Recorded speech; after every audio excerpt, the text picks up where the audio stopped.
C'est un trouble respiratoire nocturne, l'apnée du sommeil, qui va se répéter de multiples fois dans la nuit, qui correspond à une obstruction des voies aériennes supérieures, donc derrière la langue, sur la zone du pharynx. Et donc ce n'est pas, pour la plupart des apnées, un arrêt vraiment de la commande respiratoire, c'est une fermeture des voies aériennes et donc une mini-asphyxie qui va se répéter tout au long de la nuit.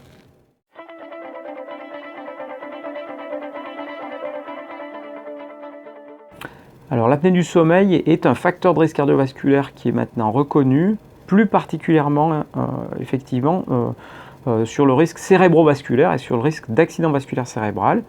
Alors c'est les différentes composants de l'apnée qui expliquent cette augmentation du risque, les manques d'oxygène répétés, la stimulation d'adrénaline qui est très répétée également pendant la nuit, les micro-réveils, un peu également l'accumulation du gaz carbonique qui sont les facteurs principaux expliquant les phénomènes de vieillissement vasculaire et d'accidents vasculaires associés.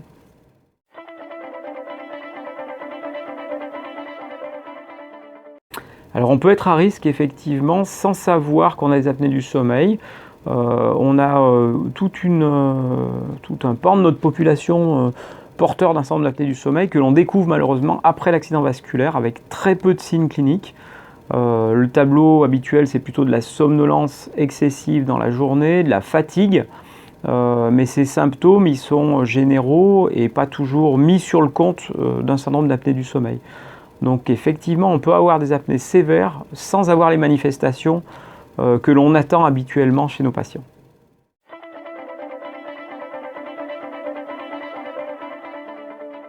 Alors c'est un facteur de risque, ça veut dire qu'on peut le traiter et si on le traite, on réduit le risque de survenue d'un accident.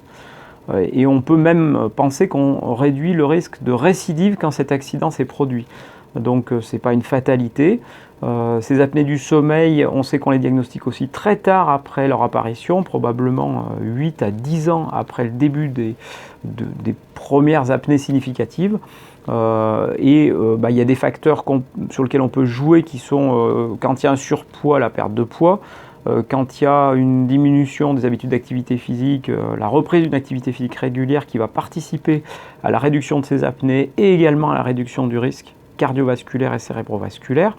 Donc ça n'est pas inévitable.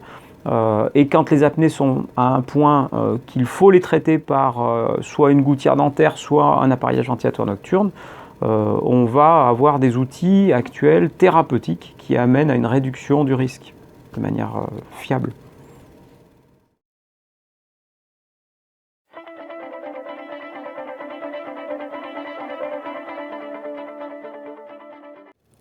Alors aujourd'hui, je me sens vraiment très bien.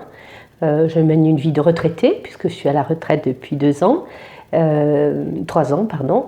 Et non, tout va bien. Je mène une vie normale, active.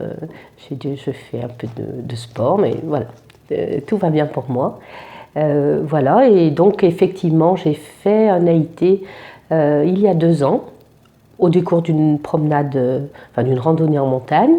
Et j'ai un type de trouble du langage, c'est-à-dire que mon mari me parlait, je lui répondais complètement à côté et j'étais consciente que les mots qui sortaient de ma bouche n'étaient pas ceux que je voulais prononcer.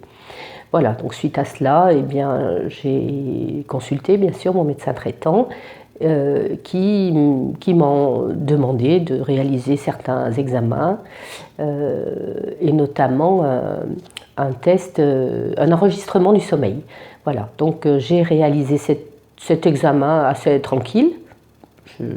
J'étais persuadée qu'on ne trouverait rien. Et voilà, et malheureusement, on m'a découvert une apnée du sommeil qui nécessitait bien sûr que je sois équipée d'un masque pour dormir la nuit avec de l'air qui me permettait d'éviter ces apnées.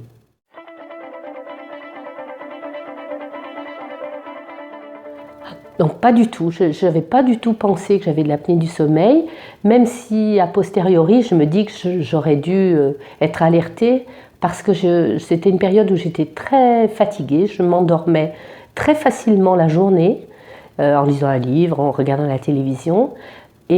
Mais par contre, la nuit, j'avais des nuits un peu, non pas agitées, mais je me levais bien 4 ou 5 fois par nuit, notamment pour aller aux toilettes.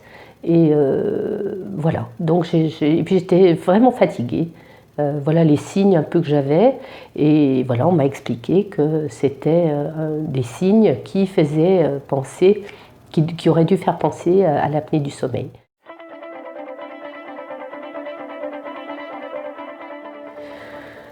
Mon conseil, si je peux me permettre, c'est de dire aux personnes qui se sentent mal quand même, ces épisodes de fatigue, de se lever la nuit, eh bien il faut en parler à son médecin traitant. Voilà, je pense que c'est une bonne chose parce que peut-être si j'avais fait cette démarche plus tôt, je n'aurais pas fait ce petit AIT, dont je me suis d'ailleurs tout à fait bien remise, hein, je n'ai pas de séquelles ni rien, et j'aurais été équipée plus tôt.